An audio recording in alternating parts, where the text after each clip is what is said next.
बार की बात है, गांव में एक पवित्र व्यक्ति रहता था। वह हमेशा स्वर्ग और नर्क के बारे में जानने के लिए उत्सुक रहता था। एक दिन पवित्र व्यक्ति भगवान से मिला।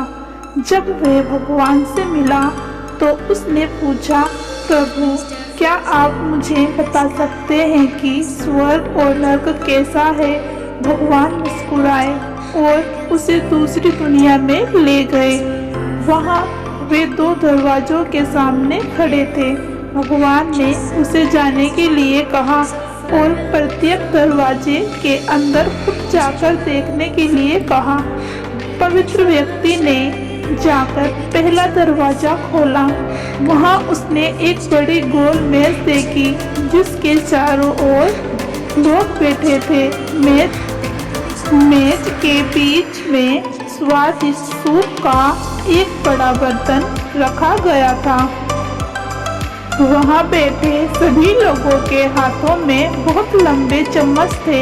मेज के बीच में स्वादिष्ट सूप के बर्तन तक पहुंचने के लिए चम्मच काफी लंबे थे, लेकिन लंबे चम्मच के कारण भोजन से भरा चम्मच लोग मुंह में नहीं ले पा रहा। लंबे चम्मच की वजह से खाना न खाने के कारण वे सभी दुबले पतले और बीमार लग रहे थे।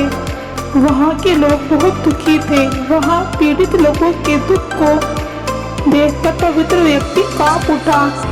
वे उस कमरे से बाहर आया और दूसरे कमरे का दरवाजा खोला। दूसरा कमरा बिल्कुल पहले कमरे जैसा ही था। बड़ी गोल मेज और उसके बीच में एक स्वादिष्ट सूप का बर्तन।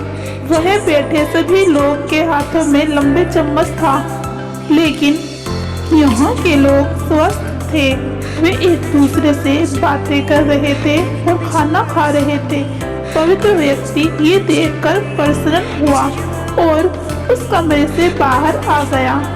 फिर पवित्र व्यक्ति भगवान के पास गया और कहा, मुझे समझ नहीं आया कि दोनों कमरे एक ही जैसे हैं, फिर भी एक कमरा दुख से भरा है और दूसरा कमरा सुख से भरा है। भगवान ने उसे समझाया, आपने देखा कि लंबे चम्मच दूसरों को खिलाने के लिए ठीक ठाक हैं, लेकिन खुद को खिलाने के लिए ठीक नहीं है। आप जिस कमरे में पहले गए थे वहाँ नर्क था। वह के लोग लालची हैं और केवल अपने बारे में सोचते हैं, दूसरों की मदद नहीं करना चाहते हैं, जिसके कारण वे अपना पेट नहीं भर पा रहे हैं और दुख झेल रहे हैं। और दूसरा कमरा स्वर्ग था। यह उन लोगों से भरा है जो एक दूसरे की परवाह करते हैं और प्यार करते हैं, एक दूसरे को उन लंबे चम्मच से खिलाते हैं जिससे वे स्वस्थ और सुखी रहते हैं। जब भी हम एक दूसरे का समर्थन और देखभाल करें तो हम अपने जीवन को स्वर्ग बना सकते हैं और खुशी से जी सकते हैं।